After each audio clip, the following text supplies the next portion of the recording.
Leavitt, the White House press secretary, to dig more into this and other issues. Carolyn, it's great to see you. It's good to have our own private briefing today. It's great to see you, too. Thanks for having me, guys. So the Democrats are really screaming from the rooftops about Doge, all centered around Elon Musk and USAID. Here's just a little bit of what they've been doing in the past few days. First and foremost, Elon Musk. This is a dictatorship in the making. We're not going to have apartheid in America anymore. So here's the interesting thing. A Reuters Ipsos poll that was done right after the USAID news broke found that 56% of people would like to see all foreign assistance programs suspended, which is leading a lot of people to say that the Democrats have picked a very weird hill to die on. That's because there's no other hill to die on, because President Trump continues to deliver on the promises that he made to the American people on the campaign trail, and going through the federal government line by line and making this government more efficient is one of those priorities and one of those promises that President Trump made. And as you just cited, John, 56% of Americans support freezing foreign aid. And I read a fascinating article in the Washington Post today. They interviewed voters in Pennsylvania, and all of them said that they support President Trump and Elon Musk's efforts to make this government more efficient. What President Trump and Elon Musk and this entire administration is trying to do is make our bloated bureaucracy here in Washington run like a profitable business. And every agency has been tasked with going line by line and ensuring that the American taxpayers' money is aligned with the American people's interests. It's a common sense solution to fixing a decades-old problem of bloated bureaucracy, waste, fraud, and abuse. And the vast majority of Americans support it. So the Democrats can hoot and holler all they want. This White House will stay committed to delivering on President Trump's priorities and being good stewards of the hardworking American people's tax dollars. All right, Karoline, again, great to have you on the program. Sandra here. So as far as President Trump's federal buyout offer, we know that expires at midnight tonight. The latest we've heard is that 40,000 staff have agreed to leave. Before I get to my question, is that still about the number right now, 40,000? Yes. Last I checked with the Office of Personnel Management, it was more than 40,000 and counting. And I would add that we encourage federal workers who don't feel like showing up to the office to accept this buyout program. It's a very generous offer from President Trump and this administration. I wonder if that's about the number where the president thought he would be right now, or perhaps that might be bigger. Reportedly, and we'll ask you to confirm if this is the case, President Trump is planning mass layoffs if there are not more who agree to those buyouts. Is that the case? I haven't heard the president discuss that directly, so I can't confirm that. But like I said, we do know that more than 40,000 and counting federal workers have agreed to this buyout program, and they are looking forward, I guess, to having their 8-month paid vacation. The president made a commitment that he was going to encourage the federal workforce to return to the office. We know only 6% of federal workers are working in the office right now. That's unacceptable, and that's why the buyout program was offered. I want to ask about the president's announcement on Gaza the other day, which seemed to take staff members by surprise. It's something that he had talked about, but they didn't know he was going to make an announcement. A few people I've talked to who worked there at the White House, when they heard that, they said, wait, what?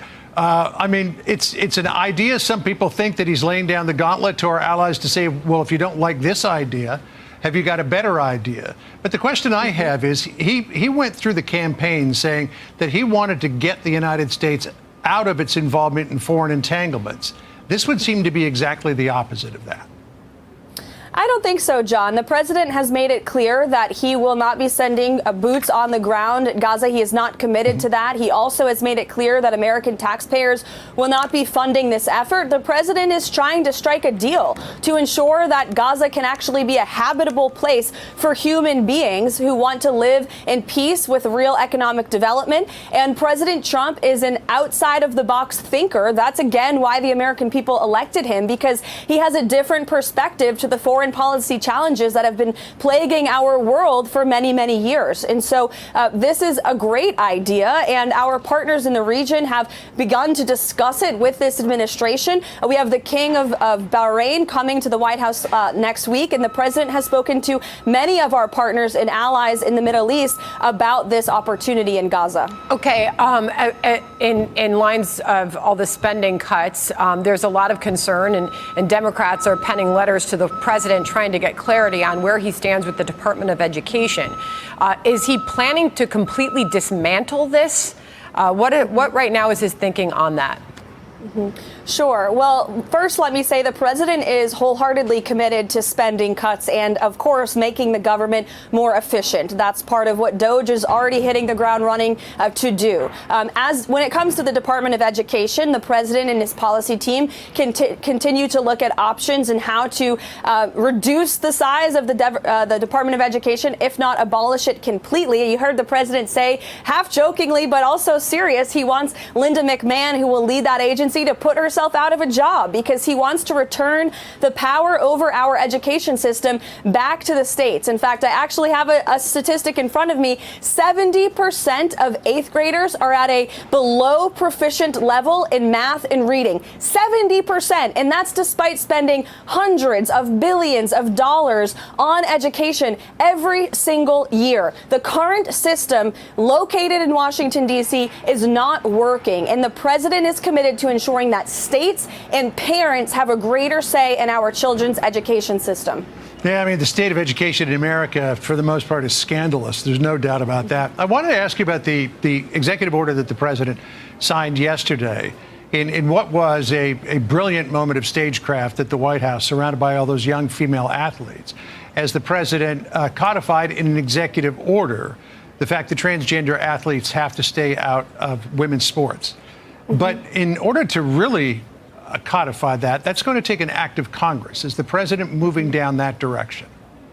Well, we expect Congress to act on this, and if Congress puts a bill on this topic before President Trump's desk that makes sense and is good law, then the president is committed to signing legislation that supports the executive action he has already taken. And I will just say it was a glorious moment at the White House yesterday afternoon to see these female athletes who have worked so hard and have spoken up so courageously about the injustices that they have faced on the sports field. And as a former college softball player myself, it was incredibly special to see the president make the dreams of millions of female athletes across the country true. And we had a big win following President Trump's executive order. Within hours, the NCAA announced that they will be following with the president's federal policy. And by the way, we expect the Olympic Committee to do the same. 2028, the Olympics will be returning to the United States of America, and how wonderful it will be for women across the world to see the U.S. lead on this incredibly important and common sense issue. Karoline, I want to finish by asking you about the number of deportations we've seen so far. Perhaps this is the most public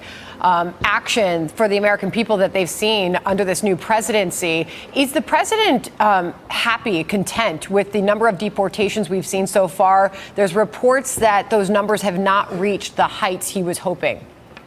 No, the president is very pleased with the efforts by his team. Tom Homan, Stephen Miller, Secretary Kristi Noem, who has been traversing the country, talking with Border Patrol agents and ICE agents who are been tasked with this very important responsibility, the largest mass deportation operation in history. But as I've said before, we will not get complacent. And the president has made this very bold promise to the American people, and he expects everybody across DHS and here at the White House to continue to work hard every day to deport illegal criminals from American communities. And yesterday, I know that Mr. Homan was in Colorado. They deported more than 100 Tren de Aragua members. That's a huge win for the American people, for law-abiding citizens of this country who have been put last because of the previous administration's immigration policies and are being put first again because of the Trump administration's immigration policies.